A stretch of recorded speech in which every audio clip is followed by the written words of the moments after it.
രണ്ടാമത്തെ 10ാമത്തെ വാക്യം മുഴുവൻ വായിക്കുവാനിടയായി. തോട്ടം നനപ്പാൻ ഒരു നദി ഒഴുകി വരികയാണ്. ആദ്യ കർത്താവ് ആഗ്രഹിച്ചു ആ ഏദൻ തോട്ടം നനഞ്ഞു കിടക്കണമെന്ന്.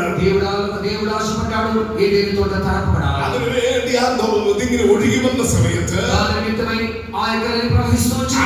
നദികൾ 4 ശാഖകളായി പിരിയുകയാണ്. ഒന്നിന്റെ പേര് പീശോൻ എന്നാണ്, രണ്ടാമത് ഗീഹോനാണ്, മൂന്നാമത് ഹിദ്ദേക്കലാണ്, നാലാമത് ഫ്രാത്താണ്.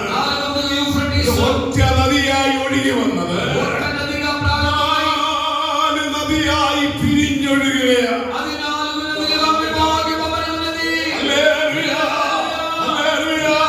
എന്തുകൊണ്ടെന്നാ ദൈവം ആഗ്രഹിക്കുന്നത്? എന്റെ തോട്ടത്തിന്റെ മുക്കും മൂലയിലെല്ലാം നനയേണ്ടതായിട്ടുണ്ട്.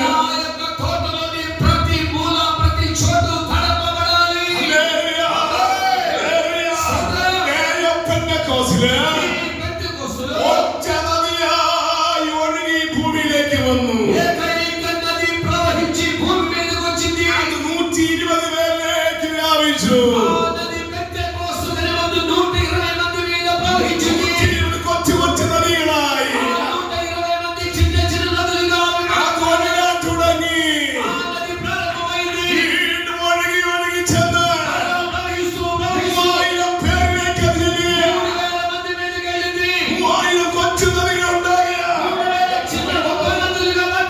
കൊണ്ട് അവസാനിക്കുകയാണ്. 3000 നദി അത് വീണ്ടും പരന്നൊഴുകാൻ തുടങ്ങി. 5000മായി മാറുകയാണ്. ഇതാണ് റിവൈവൽ എന്ന് പറയുന്നത്.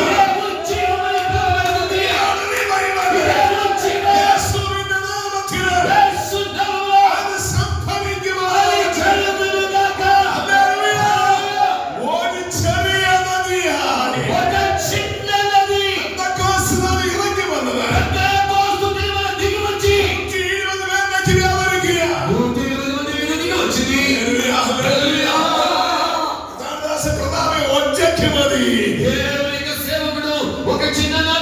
യോർദാനെ പോലെ വലിയ മതി. യോർദാനെ പോലെ വലിയ മതി. ഒരു കവിഞ്ഞൊഴുക്കുണ്ട്. ഒരു കവിഞ്ഞൊഴുക്കുണ്ട്.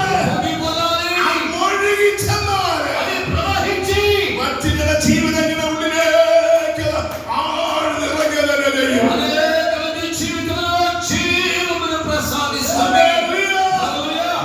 ഇന്ന് രാത്രി ദൈവം ഓർമ്മപ്പെടുത്തി. ഹല്ലേലൂയ.